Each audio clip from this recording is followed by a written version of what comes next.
कर्ण का जन्म।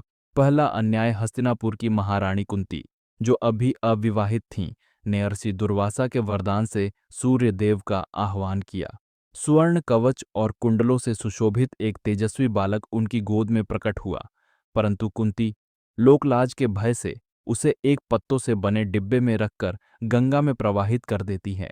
नदी की लहरों से खेलता वह नवजात अधिरथ और राधा को प्राप्त होता है। वे उसे अपने पुत्र की तरह पालते हैं, परंतु जब उसने गुरु द्रोणाचार्य से शिक्षा प्राप्त करनी चाही तो उसे सूतपुत्र कहकर शिष्यों में स्थान नहीं दिया गया। परंतु कर्ण हार मानने वालों में से नहीं था। वह परशुराम के पास गया और ब्राह्मण बनकर उनसे शिक्षा प्राप्त करने लगा।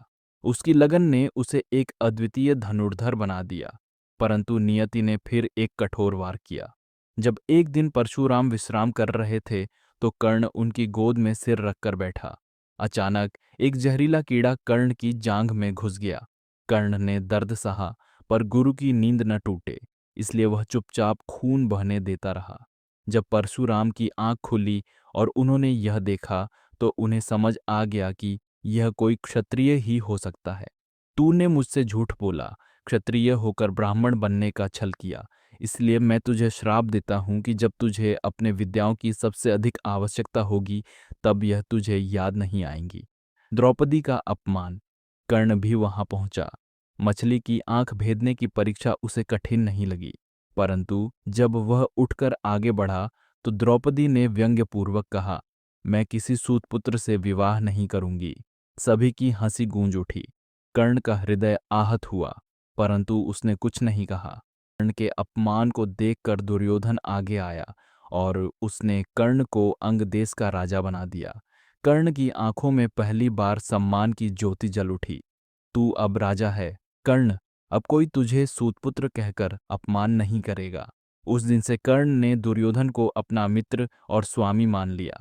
उसके लिए वह हमेशा निष्ठावान रहा, भले ही उसके मार्ग अधर्म की ओर क्यों न जाते रहे। जब युद्ध के कुछ दिन बीत गए तो कुंती कर्ण के पास पहुंची। बेटा, मैं तुझसे एक सत्य छिपा रही थी।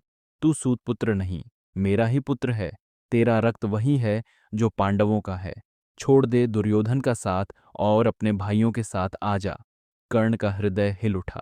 उसने कुंती को देखा और शांत स्वर में बोला, माँ, तुमने जन्म दिया, परंतु माँ का कर्तव्य अधिरथ और राधा ने निभाया। जहां तक पांडवों की बात है, वे सदा मेरे शत्रु ही रहेंगे। मैं अपनी निष्ठा से पीछे नहीं हट सकता, परंतु मैं वचन देता हूं, अर्जुन को छोड़कर किसी और पांडव को नहीं मारूंगा। कुंती की आंखों से आंसू बह निकले।